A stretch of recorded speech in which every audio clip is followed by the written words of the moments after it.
guys, it's Peter, and I'm back. Of course I'm back. I'm not going anywhere. Beast. All right, let's get right into this video. Today's video is the after show of the Shane Dawson much-awaited conspiracy series. And I just have so much to say about this. I actually took notes. I have notes in my phone right here. The first thing that I want to say is that I kind of split it up. I watched the first part in like 3 different sitting down segments, and it made me really anxious to watch. And I know that that was kind of his intention. You know, a lot of people have said there are a lot of jump cuts and it goes back and forth between, you know, like this scene and talking about this and talking about that. And a lot of people have said that it was like very, very confusing. From a cinematography point of view, I thought it was interesting that they did that. And I actually think it's genius. It reminded me back in the day of the movie Crooklyn.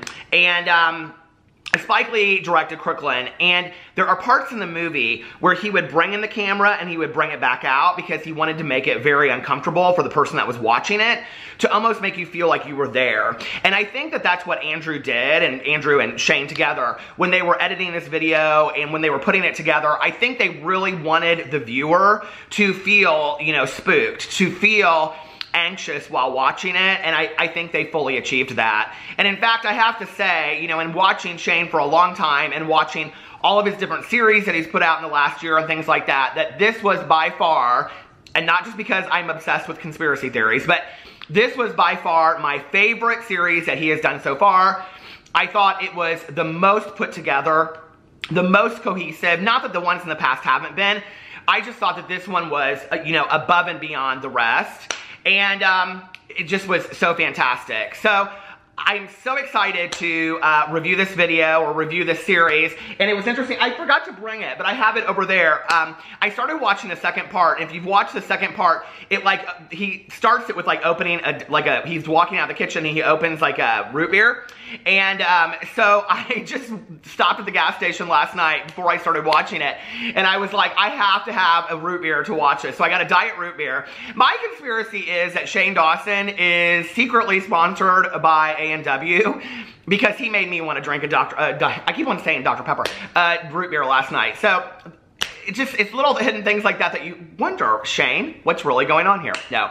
But before I get into this, I do want to say this. And he put a clip of Trisha in there, and then he, and I was like, is this foreshadowing? Is he gonna like is the next conspiracy theory gonna be about Trisha Paytas? And then he kind of said something when he was in there talking to Brittany about Trisha. Well, this is kind of interesting that Trisha didn't make his conspiracy video. So somebody had contacted me, well, several people contacted me, that Lucas Cruikshank and his brother Jacob now have a podcast called Bros Before Hoes, I think it's called. And they had like shouted me out and talked about me in the podcast. So I went and listened to it. Well, I started listening to a lot of their podcasts, and there's one that they do on there called The Very First Porn Star or something like that. And so they go in and they research who the very first porn star is. And while they're sitting there, they're looking at pictures, or he sends a picture, Jacob sends a picture to Lucas, and he's like, doesn't it look just like Trisha Paytas? So I'm like listening to this, right? And so I like look it up and I Google, and I'm like, and they're talking about how Trisha Paytas is a time traveler, and that this has to be Trisha Paytas, this Candy Bar that was like the very first porn star ever. So here, I'm gonna put her picture up right here. You want to talk about some conspiracies of the world? Does that not look exactly like Trisha Paytas? I died when I saw that. So I was like, okay, conspiracy, Trisha Paytas is a time traveler. And it makes sense now. This is why all this stuff goes on, because she's got her finger on the pulse of the future and the past. So anyway, all right, I was like real obsessed with this when I started watching it. But I have to say, like I said, that it made me very, very anxious to watch the whole, like, the beginning of it. I don't know why. It was just, I kind of didn't know where it was going and how it was starting and all this kind of stuff. And I knew, like, having watched him for a long time and understanding his, like, you know, all this kind of stuff. By the way, I will say this, and, you know, a lot of people were criticizing Shane for taking so long in editing and things like that.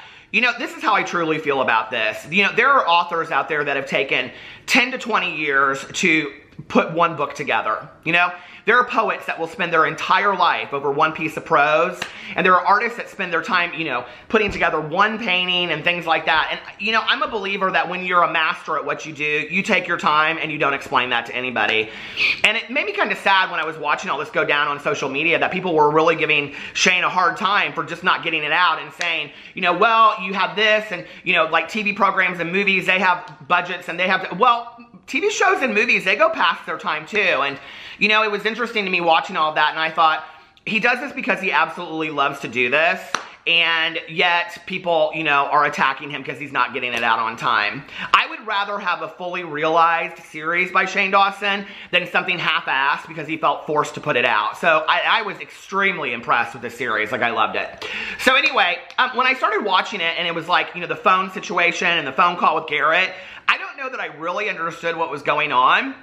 I will say, you know, that, like, being a cell phone user, freaky shit happens on my cell phone all the time that I can't explain, right?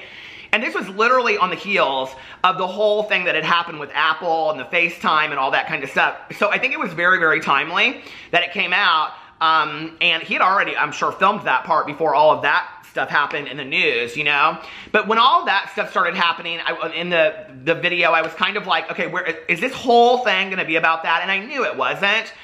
But then when I figured out that he was going to jump from topic to topic to topic, I was like, this is fantastic. Like, this is legit, like, Netflix level kind of stuff, right?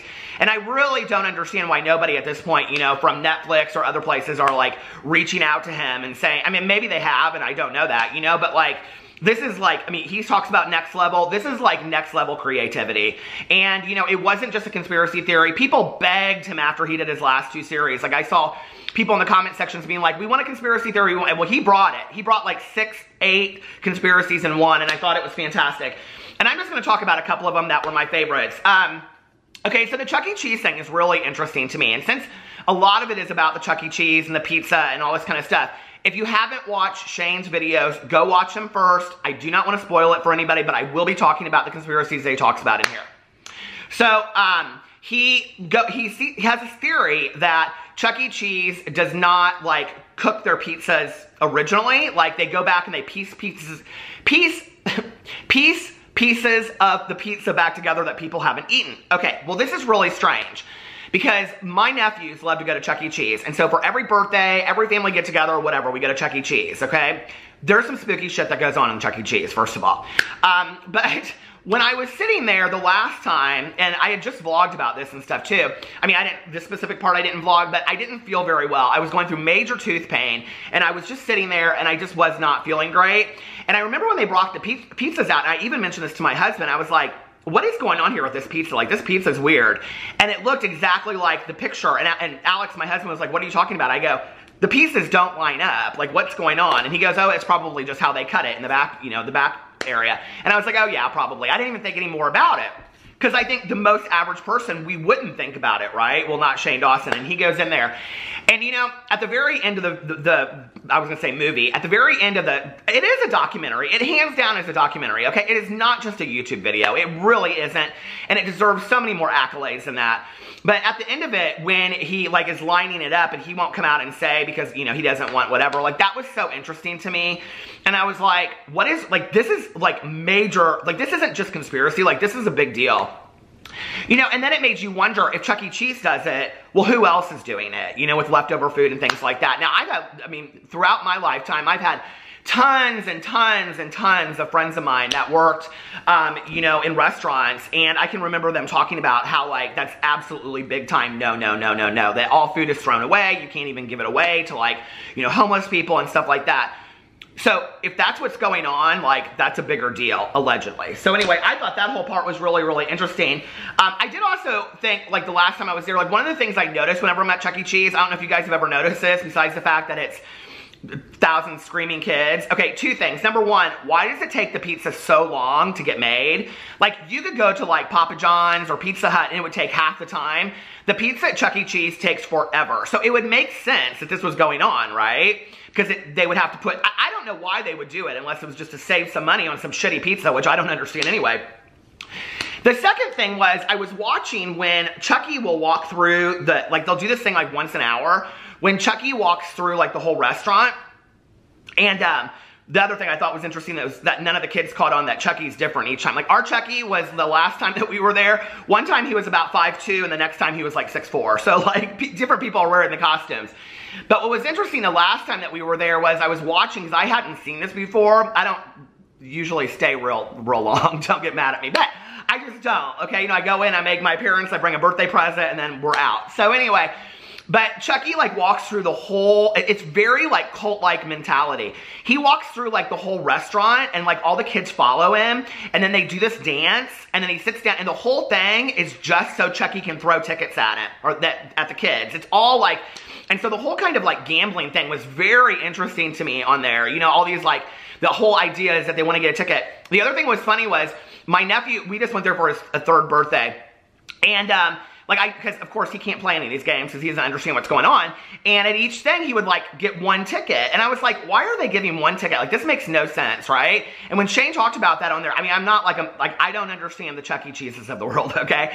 But when Shane was talking about how like they can get around that with one ticket, like my nephew also was like, I got a ticket, I won. He kept on saying he won. And my sister-in-law was just looking at me like laughing her butt off because she's like, he didn't win, but he doesn't get it, right? So I don't know, maybe that's that too. Okay, so, but I do want to know this, okay? When I was a kid and I was thinking about this, I was like, so how old would I have been? Because this must have been like 40 years ago. Our Chuck E. Cheese here in Indianapolis, Indiana, is at the exact same location that Showbiz Pizza used to be. And if you think Chuck E. Cheese is some weird shit, Showbiz Pizza was even weirder, okay? They literally had a whole show that they did, although the pizza was much better. It was kind of like a deeper dish pizza, which I like. So, I mean, I'm from the Midwest. I like Chicago pizza. Okay, the voice recreation thing was so bizarre to me, all right? And the implications of what it could do, and that was the one thing that, like, they kind of fed out in the first part, and I know, like, Shane could have done, like, I really wish he would have, I know, I really wish it would have been a 5-part series of an hour each, because I think that he could have done so much more with this. But it was, I mean, it was to me a 10 out of 10. It was fantastic. But I just think to go in and explain, you know, more of the implications, because he did that in the first part of it. But then when they do the voice recreation, they don't. And I don't know if that was, he was trying to steer away from that a little bit, because some of these things that he was talking about, you know, like, I mean, somebody could knock on Shane's door and be like, hey, like, we didn't really want people talking about this. But that was so interesting to me, the whole voice recreation thing and the implications for what that could, you know, do. I had never thought of it that way. But what it did remind me of was that there was a movie in the 80s that I was absolutely obsessed with. And I think it was with Albert Finney. And it was called Looker. And it was about these girls that would move to Los Angeles. And they all wanted to be models, right? Well, they all went to the same plastic surgeon, because the plastic surgeons would want them to be the perfect size this. A looker is what they would call them. And so they all had to go, and they would bring measurements of exactly what they had to look like, right? Exact measurements. If you've ever seen the movie, you'll know what I'm talking about. It's fantastic. And what they were finding out was that they would get these girls, they would get their exact measurements, they would have the plastic surgery, and then they would kill them. These girls were like being murdered, and they didn't know why. Well, what they were doing was they were putting their measurements, and they would have them act out just once in like a commercial, and then put their measurements into a computer database. And then they didn't need them anymore to do these commercials. They could just have these computer-generated commercials, and they never even needed to hire anybody. It's very scary that that was in the 80s, and that was an idea, a science fiction kind of idea in a movie. And here we are in 2019, and basically it's fully realized with voice recreation, I keep on saying recreation, recreation, which I'm sure they could probably do exactly how it was done in the movie too. You know, it wasn't just with voice stuff. And when you saw the other clips of which I thought was fantastic, that he included clips of all kinds of people on this, when he showed other clips of people and how they had done it, like, it was really scary, you know? Okay, so, let's see. The wildfires one, I don't think it's any, okay, I didn't really understand what he was talking about at first and the implications of what he was talking about.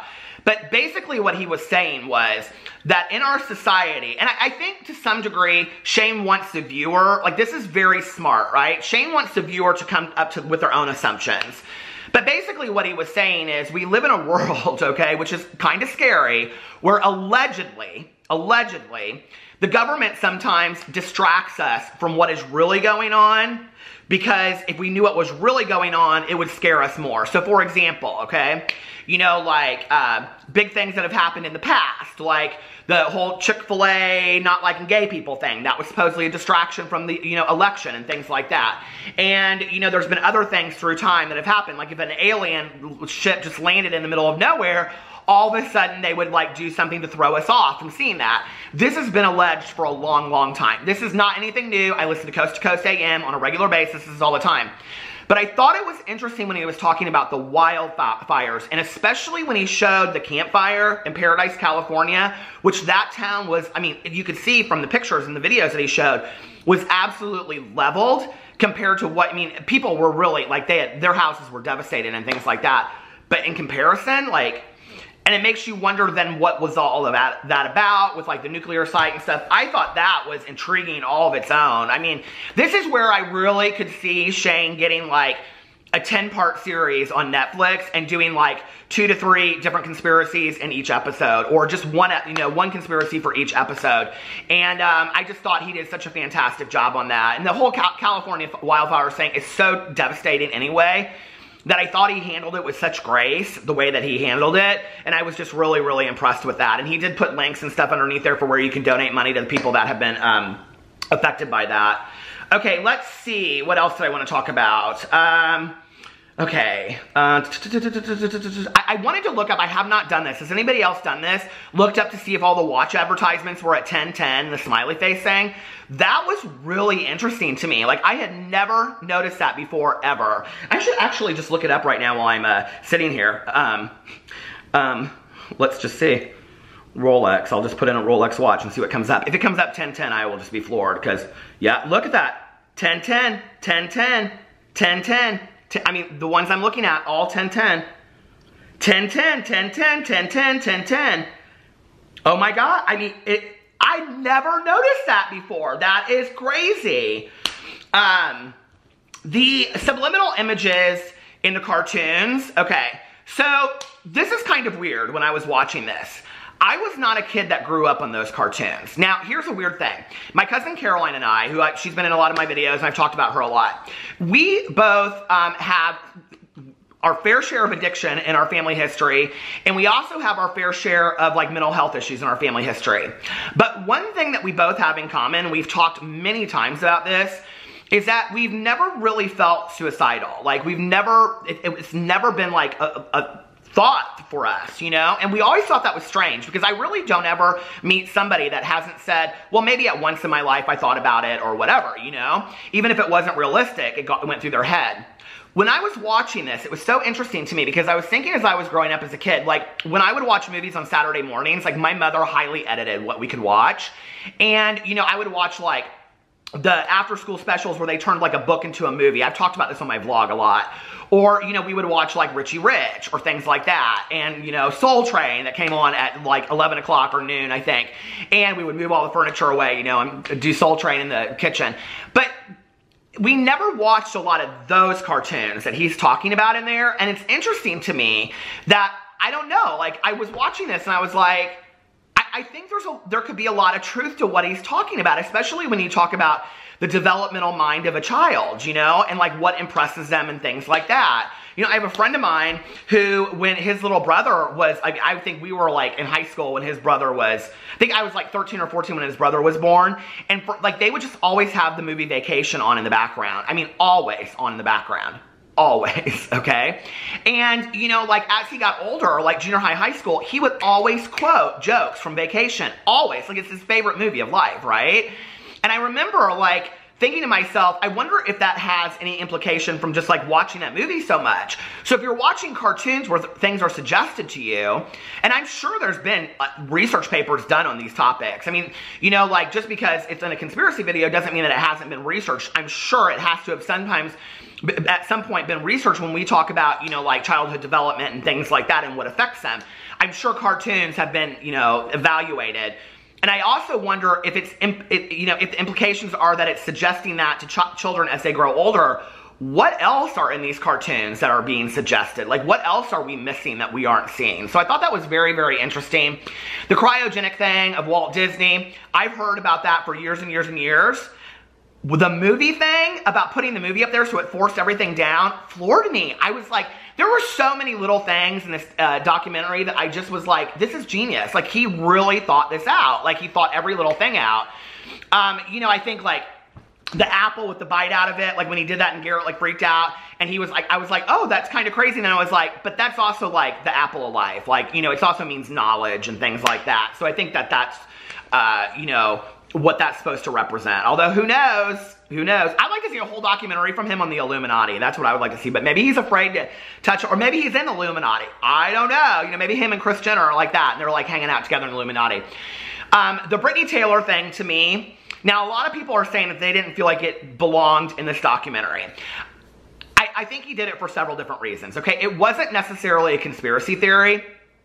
But I think that had he just done a video, yes, it would have got the attention that he wanted it to get. But I think that he knew by weaving it through this, because it is very much a conspiracy theory. It is like meeting people on Tinder and, you know, the trafficking stuff that goes on that is so scary in our society, right?